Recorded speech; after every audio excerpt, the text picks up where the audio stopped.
In this episode, the Ram TRX loses its heart, the Toyota Tundra 1794 Limited, and Elon shoots a Cybertruck. Welcome to episode 284 of the We Are Auto Show. What's up, Derek? Mr. Michael Rao, what is new, buddy? Well, you can tell the seasons are changing here in Florida. Mm-hmm. So I always laugh at this joke. You know, it's fall in Florida when the license plates change colors. Oh, I like that one. The snowbirds are back, baby. They're here, ready to drive slow. I was behind someone with a New York license plate today. They were doing about 37 in a 45. They were a moving chicane. Ideal for them. No. Not for us, for them. No. Yeah, they're sightseeing. The world's going by them, and the whole rest of the world's going, oh my God, you're in the way. Get out of the way. What are you doing? Yeah. Tis the season. At least they bring their money down here. Precisely. So I'm not complaining too much about them. No, it's not the end of the world. Only slightly. Yeah. It is nice weather, though. It is nice weather right now. Yep. Way better than being up north at the moment. Yes. So we are going to talk about some trucks today, and we're going to start with a Ram. Okay. Start with a Dodge Ram TRX. And I have some not very good news. Oh, yeah? Yeah, so the Dodge Ram TRX is losing the one thing that makes it kind of what it is. Uh-oh. Yep. Uh-oh. By this headline, you already see what I'm I talking see a about. 6-cylinder soundtrack. Yeah, so the TRX is supposedly losing that supercharged Hemi V8. Yikers, man. Yikers.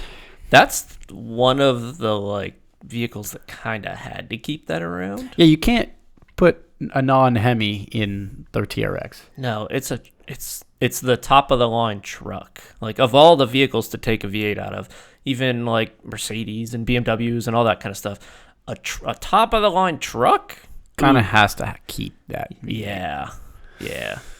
So yeah, apparently they're looking at putting in a tuned-up version of the Hurricane twin-turbo inline 6, which is what Dodge's new engine is. So it'll sound like a BMW. Yeah. It's not Like, you've heard a BMW M3 drive by. right. It's turboed i6. Is this going to sound like a BMW M3? It's not going to sound... No. It's not going to sound at all like what this truck should sound like, or has in the past. You know what it's going to sound like? It's going to sound like a sumo wrestler walking up to you, and all of a sudden their voice is really high and squeaky like this. And you just get taken back, like, whoa, that's not at all what I thought you were going to sound like. Yep. Are the performance figures far different? There's not real much performance figures yet, but what we know of that Hurricane i6 is that engine is currently being developed for 510 horsepower, which is jolly a lot, but that's a whole heck of a lot less than what it currently has in the V8. Which is? 702. 200 horsepower? 200 horsepower. So even if they tune it up to call it 580, that's still 120 horsepower difference. That is far different. If it was, the V8 had 702 and the i6 was 685, you could make a case and go, okay, well, it's similar performance, but you're over 100 horsepower difference. Ooh, that is not good. That is not good at all. Yeah, I don't know how I feel about this. I know how I feel. It's not good. Yeah, I guess I should rephrase that. I know exactly how I feel. It's horrible. Yeah. I don't know from a Dodge chief executive officer standpoint how I would feel about this if I was an executive at Dodge. I don't really understand the logic here, other than they're trying to get emissions regulations or something like that. I don't know. I guess. I mean, so here's the thing. The Ford Raptor, like the regular Raptor, has that EcoBoost twin-turbo V6. Mm-hmm. So I guess they're going to have that compete with the regular Raptor, not the Raptor R anymore. Yeah. They're going from competing with the top of the line to the top of the line to the top of the line to the not quite top of the line. Right. Just a step below. Yeah. Yeah. Do you think that... I doubt it, but do you think that they would come out with a TRX R or TRX, whatever their next option is? For the sake of having a great sounding and performing truck, I hope so. I do too. But the TRX car already is that, because the competitor to the Raptor was already the Rebel, which was a step down from the TRX. Mm-hmm. And that still had a Hemi. That's an odd decision from them. It doesn't make much sense, especially for your enthusiast market, which this is the truck enthusiast market that buys this. It's only the truck enthusiast market that buys right. this. Why would anyone else buy a Ram TRX? I don't know. To take away the heart and soul of that vehicle, it doesn't make any sense. Yeah, I'm not a fan. Huh. It's very not good. So here's my prediction. Current TRX owners, hold on to your truck. It's going to increase in value tremendously. It will. It totally will. I think so. Yep, it totally will. I think you're right. So what do we got next? We have another truck. We have a Toyota we're going to talk about. Okay. Talk about a Tundra, the new 1794 limited edition. 1794. The 1794. Okay. Yes. What is that number related to? Things and such. Okay. Well, either way, the 1794 trim has been around with the Tundra for a while. Oh, okay. It was always been kind of like a luxurious type trim. Like you could kind of, in my opinion, compare it to like the King Ranch trim of the F-150. I see. So luxury. All right. Right. You weren't going to get a lot of extra off-roady stuff, but it was just more luxury stuff. Right. Right. So if you scroll down, I think there's a picture of the interior. Like that's gorgeous. I love that saddle brown leather. That to me is beautiful. That does look good. That reminds me of the King Ranch interior for like the F-150. Yes. So the 1794 limited edition is actually getting a little bit more off-roady bits, which is kind of cool. So normally 1794 is mostly all just show. It's just trim, right? But now you're actually getting a bit of a lift kit. It's pretty sick. They actually have, they come with Fox shocks, which is a big brand in the shock world. They actually lift the truck 1.1 inches. Okay. It's not a ton, but it's something. That's noticeable. Is it? You put that side by side with a standard Tundra, and you kind of go, huh, I see this. Okay. This looks good. I was here trucks doing like 6-inch lift kits or like 3-inch lift kits. Not 3-inch lift kits are pretty standard. Yeah, not 1. Usually, you're not going to get a 3-inch from a factory. No. But if your guys are going to lift their truck, yeah, you're bros. But this from the factory is a pretty good option. I do think that going 3 inches would have been far too much for a luxury vehicle like this. Yeah. It doesn't make any sense at all.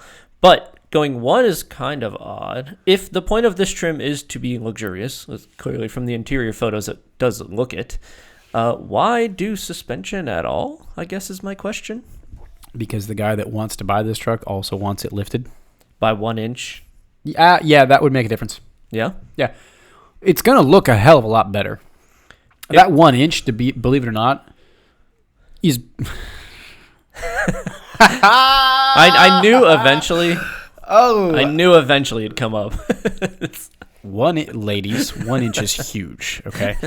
But what I'm saying is, when you compare this truck to all the other Tundras, it is a noticeable difference. When you get a little over an inch, that is...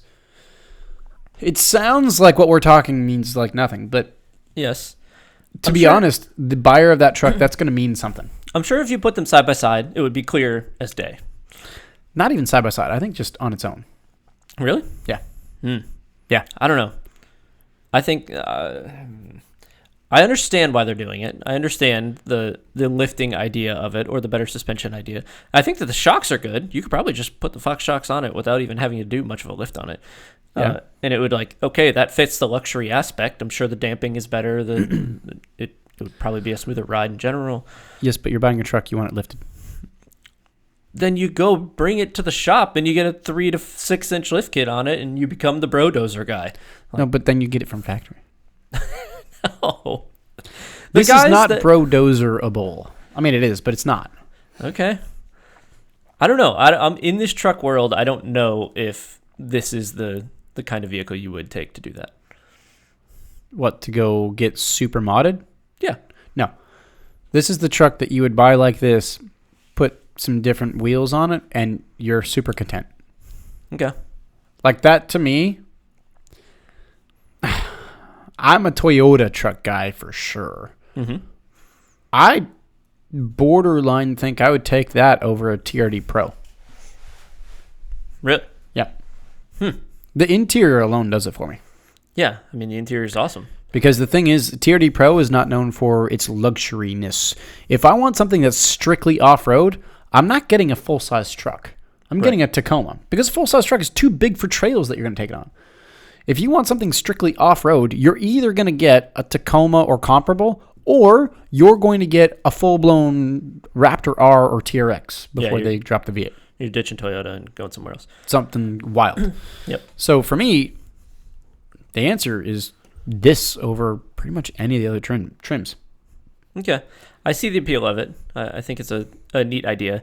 Are the people that buy this truck the guys that use the bed of the truck 4 times a year? No. This is a guy that I think is actually going to use the truck. Okay. All right. Because to me, those are the guys that buy the TRD Pro. Yeah. Because they just want the most toppest trim. Okay. I can see that. Because this isn't a TRD Pro. Or, as known in the industry, a TRD Bro. Oh, the truck culture. Yes. I like the 1794 Limited. I do. You know what? I do. This kind of screams you, to be honest. Yeah. It's maybe my favorite of all the new Tundras. Mm-hmm. Of all the new Tundras, it's up there for me. Has an interior that reminds me of a Porsche. And, yeah, this is the one for me. If I'm buying a new Tundra, this one. Now, I believe they are only making this 1,500 of them. Oh. Limited. Okay. Mm-hmm. That's kind of cool. Yeah. I think that's about the right number. Yeah, there's no official word on price, but you can expect it to be a few $1,000 more than the $64,000 price tag for the standard 1794. Yeah, I doubt that they sell like 100,000 1794s in a year anyway. So 1,500 probably is a good chunk of them. Quite a few. I like that. Yeah. I like that it's limited as well. I like this truck. Yeah. Now, this is a win for me. Do you think that this truck in the future will appreciate or depreciate? Hold steady. Okay. I don't think it's going up or down. I think it's just staying there. Yep. You're probably right. Because it's not limited enough to be a collector's truck. truck. It's not one of one. Right. But it is limited that it'll hold it. But if you're a Toyota truck guy, you're going to go, oh, I'll pay you what you paid for it. Yeah. Yep. Neat. All right. What do we have next, my friend? We have some news up your alley. Oh, yeah? We're going to talk about Mr. Musk. Uh-oh.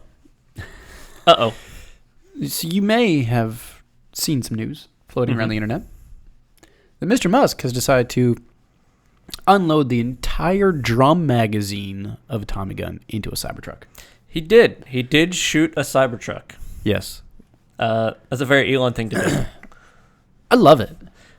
It's just a very Elon thing to do. I love it. So this is there's the clip of it. A clip of somebody driving by that basically spotted this. Yep. And they posted it on what was formerly known as Twitter's now X. And you can clearly see a whole lot of bullet marks in the side of this Cybertruck. Huh? Yep. Apparently they unloaded a whole Tommy gun clip into it. And over here, Elon even replies, says, "We emptied an entire drum magazine of a Tommy gun into the driver's side door. No bullets penetrated." So... But my favorite part about it is Al Capone style. Al Capone style, yes. Say hello to my little friend. I guess if the idea was to make it a bulletproof, in quotes, truck, sure, they did from that aspect. Yep. Hang on. Mm-hmm. The caliber in a Tommy gun is a 45. Okay. That's a handgun caliber. Yep. It's one of the bigger packing handgun calibers, right? Most people carry a 9mm and or 45. 45 is the bigger round. But I don't see anyone putting some green tip 5.56 into it, or some 223 or 308 or 30-06 or 30-30 or some sort of rifle round, or Lapuas or Creedmoors or something. It's not a tank. It's not bulletproof. It's bulletproof for some bullets. Yeah. Just like some bulletproof vests are bulletproof for some bullets, If you get but not HESCO all. level 4 plates, then you're fine. Will that take like a 50 cal? No. Yeah. So if you just keep on going up the list, eventually there's a bullet that'll go Is through it tank proof? No, that's what I'm saying. It's not a tank. Javelin proof. If you're riding around in the hood, you're going to be okay. I argue not. They're handguns. A lot of the hood boys are carrying AKs. Okay. I mean, if they're carrying that, yeah, you're Swiss cheese. 7.62. Nothing you can do. To be fair, though, any vehicle you're riding around in the hood and they pull out an AK, you're in trouble. Not the Killdozer. Okay. Not the Killdozer. He's an idol of mine. I want to build the Killdozer. If the point is to drive around in an armored vehicle, buy a tank. Okay, just buy a tank. You could buy the Revzani, whatever it's called. Remember we talked about that? Yep. You could do that. It'll be like 400 tons, and it'll just crush every road you ever go on. It's also like $500,000 or something. But if you want to be the tech bro, and I guess be a little safer, get a Cybertruck. So here's my question: is it going to be on trend to drive your Cybertruck with a bullet mark in it? Is that going to be like the new trend? The stickers you see with the little bullet holes? Yeah, but not stickers. Legitimate bullet holes. Right, just dents in the side. Like, is that like the Cybertruck thing to do? Like, hello, fellow Cybertruck owner, where is your bullet markings? Maybe. I think it should be a trend. Yeah, maybe. I think your Cybertruck greeting from one Cybertruck owner to the other is to just shoot at each other's cars. That is. As you're driving by, just unload a few. That's your greeting. You know how you have the Jeep wave? Right. You have the Cybertruck shooting. Okay. So you see one passing the neighborhood, just fire a couple rounds at it. I do know that the Cybertruck delivery event is coming up. I think it's at the 30th of November, I think is when they're doing it. They're having it in Texas, and I guess they're going to deliver a handful of Cybertrucks to what I think is just Tesla employees. So. I believe there was one seen around Florida. Oh, really? Yeah. Okay. I know that they are starting to distribute them to, I don't know about to individuals, but to media, like press people, and that kind of stuff. So it's coming. I think it'll actually be here, in quotes, by the end of the year. We might be able to see one by the end of the year around here. Wow. Which would be kind of cool. But, I don't know. It's still an odd vehicle. And apparently they're going back into production hell, is what Elon said. So, of course, they're having trouble producing it. But that's to be expected. Yep. So, yeah, that's the last bit of news I got. What a weird way to to like press release your truck, throw a ball bearing at it, smash its window, and then put a Tommy gun into the side of it. Yeah, I love it. Thank you, Elon. That's fantastic. So that's going to wrap us up for episode 284. Thanks so much for watching and listening. If you're watching on YouTube, please subscribe to the channel, leave a thumbs up, and drop a comment on the video. Let us know what you think about the Ram TRX losing its V8 and going inline 6. And if you're listening on audio only, send us those thoughts via social. Facebook is We Are Auto, Instagram is We Are Auto _, YouTube is We Are Auto, and our website is weareauto.io. So, thanks again. Catch you guys in the next one. Peace.